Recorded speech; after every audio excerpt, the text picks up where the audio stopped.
Hi everyone, মাই বং কিচেনে সবাইকে স্বাগতম জানিয়ে শুরু করছি আমার আজকের রেসিপি। আর আজকের রেসিপি খুবই সুস্বাদু, মুখরোচক একটি খাবার, আর সেটি হচ্ছে তেলকুইয়ের একটি রেসিপি। আশা করছি আপনাদের কাছে আজকের আমার এই রেসিপিটি ভালো লাগবে। তো ভিডিওটিতে যদি ভালো লাগে তাহলে একটি লাইক দিতে ভুলবেন না, আর চ্যানেলটিকে সাবস্ক্রাইব করে পাশে থাকার অনুরোধ করছি। তাহলে চলুন বেশি দেরি না করে দেখে নিই রেসিপিটি। এর জন্য আমি প্রথমে 4টি কই খুব ভালোভাবে ধুয়ে পরিষ্কার করে নিয়েছি। এর মধ্যে আমি অল্প পরিমাণে হলুদ আর লবণ মাখিয়ে মাছটাকে আমি ভেজে নিব। আর এর জন্য প্রথমেই আমি চুলায় একটি কড়াইয়ে অল্প পরিমাণে তেল গরম করে নিয়েছি। এর মধ্যে আমি একে একে সবগুলো মাছ ভেজে নিব। এক পাশটা হয়ে আসলে আমি উল্টে দিব। ঠিক একই রকমভাবে অপর পাশটা হয়ে আসলেও আমি একে একে সবগুলো মাছ উঠিয়ে রেখে দিব। এই তো মাছগুলো আমার ভাজা হয়ে গেছে, এবারে আমি এগুলোকে উঠিয়ে রেখে দিব। আর ওই তেলে আমি ফোড়নের জন্য দিয়ে দিচ্ছি একটি শুকনো মরিচ মাঝখান দিয়ে ছিঁড়ে দিয়ে দিলাম, দিয়ে দিচ্ছি একটি তেজপাতা, এটাও মাঝখান দিয়ে ছিঁড়ে দিয়ে দিলাম। আর এখানে দিয়ে দিচ্ছি আমি গোটা গরম মশলা আছে, দারচিনি আর এলাচি।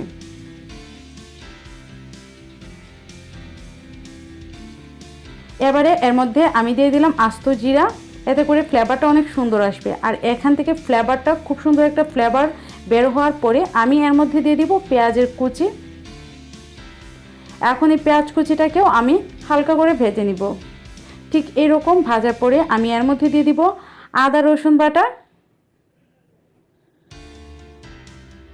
আর দিয়ে দিব পেঁয়াজ বাটা। আপনারা যদি চান পেঁয়াজ বাটা না দিতে, তাহলে পেঁয়াজ বাটার পরিবর্তে পেঁয়াজের পরিমাণটা একটু বাড়িয়ে দিতে পারেন। যেহেতু আমি একটু বেশি গ্রেভি চাচ্ছি, এই জন্য আমি পেঁয়াজ বাটাটা দিলাম। পেঁয়াজ বাটা দিলে গ্রেভিটা একটু ভালো হয়। তো পেঁয়াজ এবং আদা রসুনের কাঁচা গন্ধটা চলে যাওয়া পর্যন্ত আমি এটাকে একটু ভেজে নিব।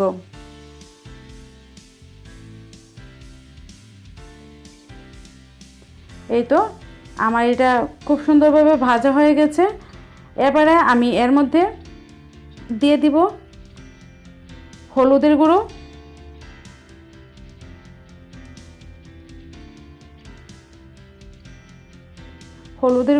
আর দিয়ে দিচ্ছি মরিচের গুঁড়া। এখন হলুদ আর এই মরিচের গুঁড়াটাকেও আমি ভেজে নিব। অল্প পরিমাণ জল দিয়ে এটাকে আমি একটু কষিয়ে নিব। এতে করে হলুদের এবং মরিচের গুঁড়ার কাঁচা যে গন্ধ থাকবে সেটা চলে যাবে, আর মশলাটা খুব সুন্দরভাবে কষানো হয়ে যাবে। এই জন্য জল দিয়ে এটাকে আমি একটু কষিয়ে নিব। ঠিক এই পর্যায়ে আমি দিয়ে দিচ্ছি জিরা বাটা। আমি এখানে সব বাটা মশলা ব্যবহার করেছি, আপনারা চাইলে গুঁড়ো দিতে পারেন।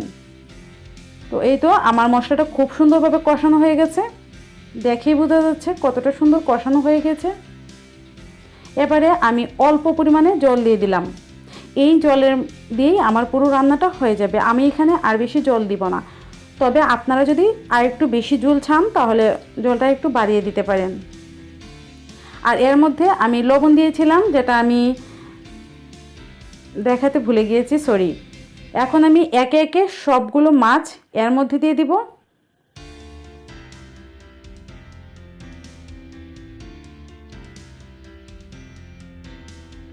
এই তো আমার মাছগুলো দেওয়া হয়ে গেছে। আর মাছ ভেজে রাখা যে প্লেটটা ছিল, ওই প্লেটের মধ্যে যে তেলটা জমা ছিল সেই তেলটাও আমি দিয়ে দিলাম।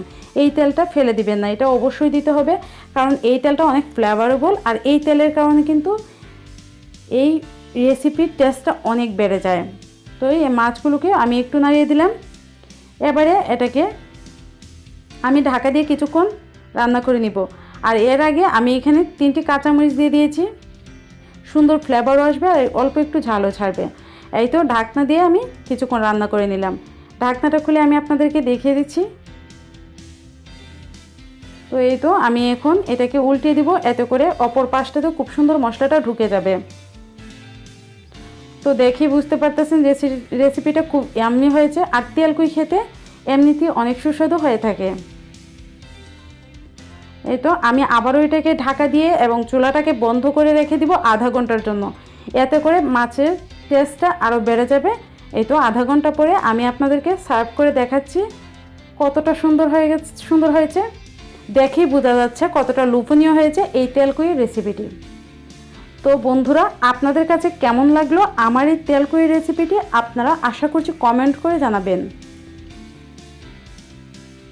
আর আমার চ্যানেলটিকে সাবস্ক্রাইব করার সাথে সাথে পাশে থাকা বেল আইকনটিকেও অন করে দিবেন, তাহলে আমার পরবর্তী সব ভিডিও চলে যাবে আপনার কাছে। এত সময় পাশে থেকে পুরো ভিডিওটি দেখার জন্য আপনাদেরকে অসংখ্য ধন্যবাদ। সবাই খুব ভালো থাকবেন, সুস্থ থাকবেন।